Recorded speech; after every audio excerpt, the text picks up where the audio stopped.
అంటే పాలక మండళ్ళు రాజకీయ నిర్ణయాలకు అనుగుణంగా పెట్టబడినప్పుడు పొలిటికల్ గవర్నెన్స్ చేస్తున్నప్పుడు ఎక్కడ కుదురుద్ది ఇంకా? అంటే మొన్న అంటే నాకు జనరల్గా డౌట్ సార్, మొన్నప్పుడు కల్తీ లడ్డు గురించి అంత హడావుడి జరిగినప్పుడు కొన్ని రోజులు హడావుడి చేశారు, తర్వాత మళ్ళీ సంప్రోక్షణ అన్నారు, ఏ హోమాలు యజ్ఞాలు ఇవన్నీ చేయించారు, హడావుడి చేశారు. మరి మొన్న ఈ తొక్కిస్లాట్లో అంతమంది చనిపోతే తర్వాత ఆ సంప్రోక్షణ దిశగా ఏమైనా నిర్ణయాలు తీసుకున్నారంటే నాకైతే తెలియదు. మరి లోపల ఏమైనా జరిగిందా? ఆ తరహా హోమాలు యజ్ఞాలు శాంతులు ఏమన్నా చేశారా? దాన్ని ఆగం పండితులు సైతం ఎందుకు రేట్ చేయలేదు? లేదు, సంప్రోక్షణ ఎప్పుడు జరుగుతుందంటే గుడి ప్రెమిసెస్ దగ్గర తేడా జరిగితే చేస్తారు. అక్కడ జరిగితే గుడి ప్రెమిసెస్ దగ్గర ఏదైనా అపవిత్రం జరిగితే చేసేదాన్ని సంప్రోక్షణ అంటారు. కానీ కింద జరిగింది సంప్రోక్షణ, కింద జరిగింది ఒక ఇన్సిడెంట్, యాక్సిడెంట్ ఇన్సిడెంట్.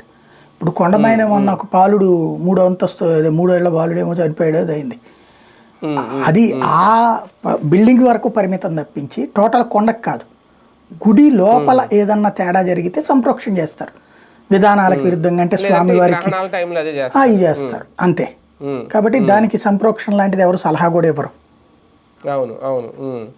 కానీ రాజకీయ డామినేషన్ వల్ల ఆగం పండితులు సైతం సైలెంట్ గా ఉంటున్నారు అనేది ఇప్పుడు వీళ్ళు రేట్ చేస్తున్నారు. ప్రాక్టికల్ ఒకటండి, హిందూ సమాజం కోరుకునేది ఏంటంటే అర్చక పండిత ఆధారిత విధానం కోరుకుంటుంది. అంటే ఒక గుళ్ళో స్వామివారి కైంకర్యాలు ఎలా జరగాలో అర్చకులు పండితులు కూర్చుని చర్చించుకుని ఆ సంప్రదాయం, ఆ గుడి కట్టిన సంప్రదాయం